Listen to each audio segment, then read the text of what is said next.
shopping for some rum.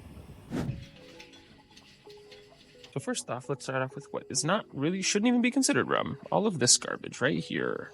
It's cheap, but it's bad. Ew. Come on. You have all the knockoff brands like Commander Jones. And then this rum right here, Don Abuelo, is really fascinating. There's a really good story about it because this is the brand that stopped Los Abuelos, known as Fortaleza, from being able to use that name in the US. Right next door is my favorite rum, especially for that price right there. They're a local rum to me. They're made here in Massachusetts. I love what they do. And these prices are incredible.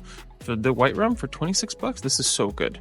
Really good stuff. They have a navy strength and a cask strength that's aged for 4 years as well. Incredible rum agricole, though it is a little bit pricey, but it is really good stuff. Rum Fire, an incredible overproof rum from Hampton Estates, which is a really good rum producer. For $27.99. Santa Teresa I quite enjoy. They're a Venezuelan rum. And Mount Gay is funny. It gets a lot of weird hate, but it's actually decent stuff from Barbados. A lot of people kind of put it in the same boat as other rums just because it's been around for so long. I actually really do enjoy it. I've tried this Eclipse Navy Strength. It's really good too. And then you have Plantation, which is one of my favorite rums. They're actually changing their name to Plantaray, I believe, but they are still a good rum option for, 19 bucks for their white rum. Pretty good. Their pineapple rum is great. People really love this stuff. I enjoy their original dark. I built a couple of cocktails off of that one, and they have a couple of different expressions too, which is nice. Now this is one of my favorite Jamaican rums ever. It's Navy strength, so it's like 57% ABV, and that price is dope. Look at that. Such a good one. Look at that. That price is incredible. And their 8-year for that, that's really good too. Heard really good things about Foursquare. Haven't tried it myself though. Kind of pricey. I'm a good fan of Diplomatico. I use them quite a bit at my bar and restaurant. This is a Venezuelan rum. Really nice. Really enjoy that one. And then we also carried this one, the Dictador, for a while. The 15-year, not the 20-year. This is a Colombian rum. And this right here shouldn't even be considered rum either. That's disgusting. All this stuff right here. So just stop drinking Malibu, please. For the love of God. Don't do that to yourself. El Dorado, not too bad for the price. It's a really nice rum. I have a bottle at the restaurant. I quite enjoy it as well. I believe it's from Panama or from Guyana, so it's also South American. Really good stuff. The 12-year and then the 15-year. I think I have a bottle of the 15-year at the restaurant. And then over here we have Probitas, which is an amazing blended white rum that's very funky and has a blend of a bunch of different rums. And then the Havana Club, which is an original Puerto Rican rum. This is really good stuff, actually.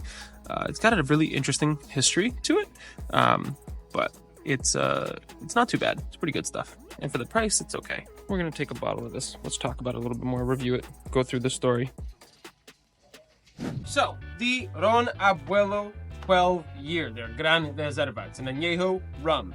This is a rum from Panama. And like I mentioned earlier, the reason I wanted to buy this and talk about it is twofold. One, I've never tried this, which, okay, cool. But the other part is that these guys actually play a really big role in one of my favorite spirits brands ever. This is Fortaleza, which in my opinion is one of the best tequila brands on the market today. In the US, they're known as Fortaleza. In Mexico, they are known as Los Abuelos. And it was named that because Guillermo, who is the founder of Fortaleza, he wanted to honor his grandfathers and great-grandfathers because his family had been making tequila for so many generations. It was an ode to their history. And so when they started exporting to the US, they ran into some issues with this brand right here, Don Abuelo, because they have a trademark on the name Abuelo in the United States. And so therefore, Fortaleza went ahead and said, you know what, fine, we'll just change the name from Los Abuelos to Fortaleza, which is the name of their distillery, La Fortaleza.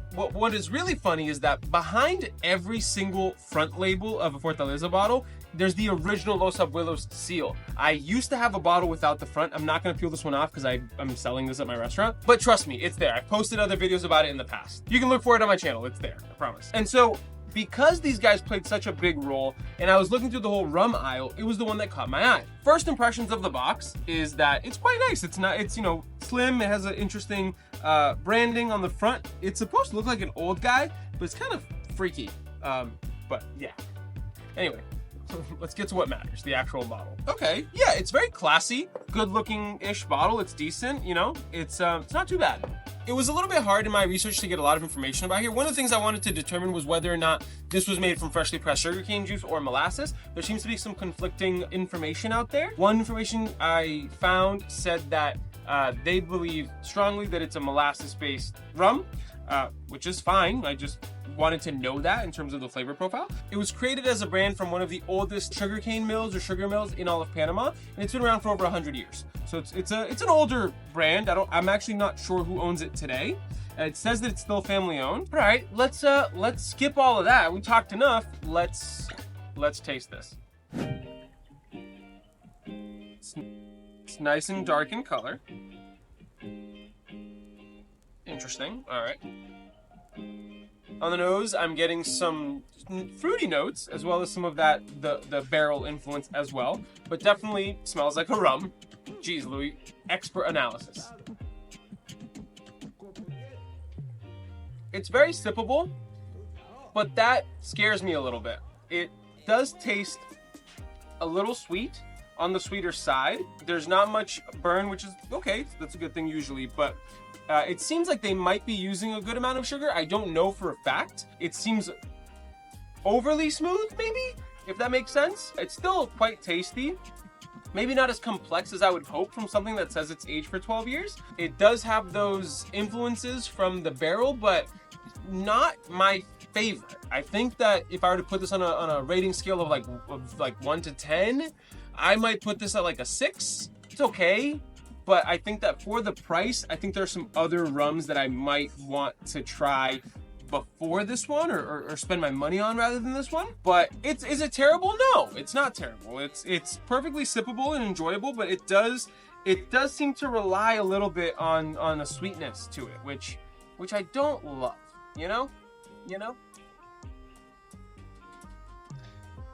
Yeah. Anyway, if you enjoyed this video and you want to see another one where I went shopping and then did a review on a spirit, you can watch this video right over here next. Cheers. I don't know if I'm gonna keep sipping this one. Yeah, I don't know. Probably not.